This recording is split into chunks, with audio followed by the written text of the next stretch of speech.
গণঅভ্যুত্থানের মুখে ২০২৪ সালের ৫ আগস্ট শেখ হাসিনার দেশত্যাগ ছিল বাংলাদেশের সাম্প্রতিক ইতিহাসের সবচেয়ে আলোচিত ঘটনাগুলোর একটি। সেই ঘটনাকে ঘিরে দীর্ঘদিন ধরে নানা জল্পনা কল্পনা চললেও এবার রেস্কিউ মিশনের বিভিন্ন দিক নিয়ে নতুন তথ্য প্রকাশ্যে এসেছে। তথ্য অনুযায়ী ৫ আগস্ট সকাল থেকেই রাজধানীর বিভিন্ন প্রবেশ পথ দিয়ে লাখো মানুষ ঢাকায় ঢুকতে শুরু করে। জেবিএস হোল্ডিংস লিমিটেড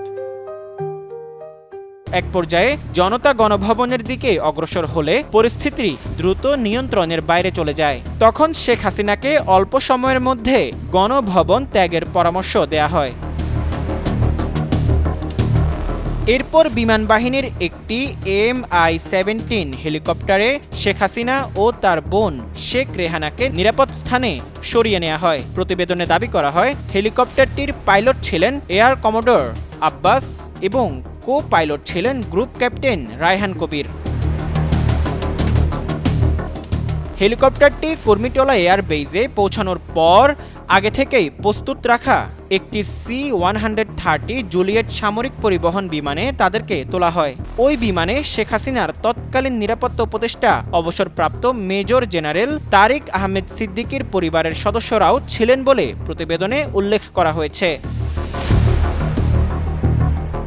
আরও দাবি করা হয়েছে, বিমানটি ভারতের উদ্দেশ্যে উড্ডয়নের সময় নিরাপত্তাজনিত কারণে ট্রান্সপন্ডার বন্ধ রাখা হয় এবং প্রচলিত রুটের পরিবর্তে বিকল্প পথ ব্যবহার করা হয়। ভারতের আকাশ সীমায় প্রবেশের পর কলকাতা ATCর সঙ্গে যোগাযোগ করে বিমানটির দিল্লির উপকণ্ঠে হিন্দন বিমান ঘাঁটিতে অবতরণ করে।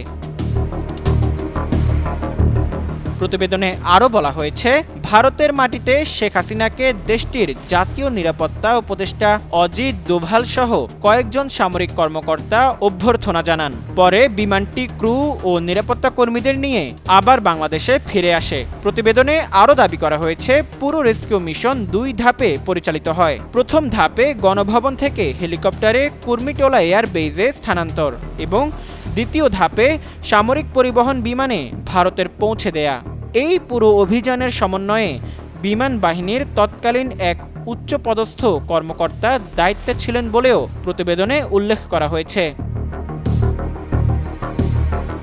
এদিকে দেশ ত্যাগ পরবর্তী সময়ে সংশ্লিষ্ট কয়েকজন বিমান বাহিনীর কর্মকর্তাকে বিদেশে প্রশিক্ষণে পাঠানো হয় এবং পরে তারা নিজ নিজ দায়িত্বে ফিরে আসেন বলেও প্রতিবেদনে দাবি করা হয়েছে।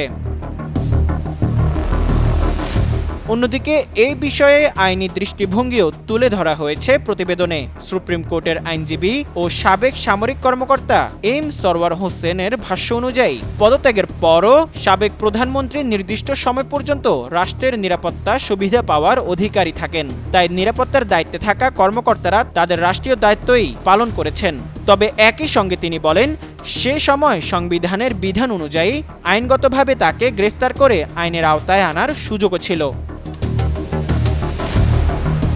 সব মিলিয়ে শেখ হাসিনার দেশত্যাগ নিয়ে প্রকাশিত এই নতুন তথ্যগুলো আবারও আলোচনায় এসেছে ৫ আগস্টের সেই ঘটনাবহুল দিনকে কেন্দ্র করে। তবে এ বিষয়ে সরকার কিংবা সশস্ত্র বাহিনীর পক্ষ থেকে এখনও আনুষ্ঠানিকভাবে কিছু জানানো হয়নি। মোজাম্মেল পায়েল, যুগান্তর নিউজ।